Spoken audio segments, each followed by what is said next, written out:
வீட்டில் dinners, get togethers, parties இருக்கும்போது நம்ம கெஸ்ட் எல்லாம் இம்ப்ரெஸ் பண்ணுற மாதிரி ஒரு சூப்பரான restaurant style smoky chicken recipe தான் பார்க்க போகிறோம். இந்த ரெசிபிக்கு சிக்கன் லெக்ஸ் எடுத்திங்கன்னா உங்களுக்கு பர்ஃபெக்டாக இருக்கும்.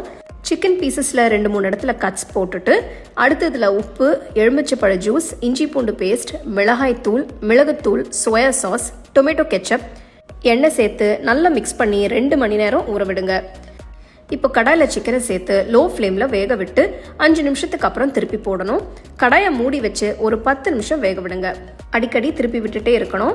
தண்ணி வத்துற வரைக்கும் மீடியம் ஃப்ளேம்லேயே வச்சு வேக விடுங்க. இப்போ தண்ணி எல்லாம் வத்திடுச்சு. அடுத்து சிக்கனை கிரில் பண்ணுறதுக்கு கிரில் பேனில் கொஞ்சமாக எண்ணெயை ஊற்றி சிக்கன் பீசஸை வச்சுட்டு மேலே கொஞ்சமாக எண்ணெயை தடவுங்க. அடுப்பை லோ ஃப்ளேம்லேயே வச்சு கிரில் பண்ணணும். ஸ்மோக்கி ஃப்ளேவருக்காக சின்ன துண்டு கறியை சூடு பண்ணி ஒரு சின்ன கிண்ணத்தில் வச்சு பேனோட சென்டரில் வைங்க. மேலே கொஞ்சமாக நெய் ஊற்றி உடனே பேனை மூடி வைங்க. அடுப்பை லோ ஃப்ளேம்லேயே வச்சு ஒரு 5 நிமிஷத்துக்கு அப்படியே வச்சுருங்க. கிண்ணத்தை பேன்லேருந்து எடுத்துட வேண்டாம். நம்மளோட ஸ்மோக்கி ரெட் சிக்கன் சூப்பராக ரெடி ஆயிடுச்சு.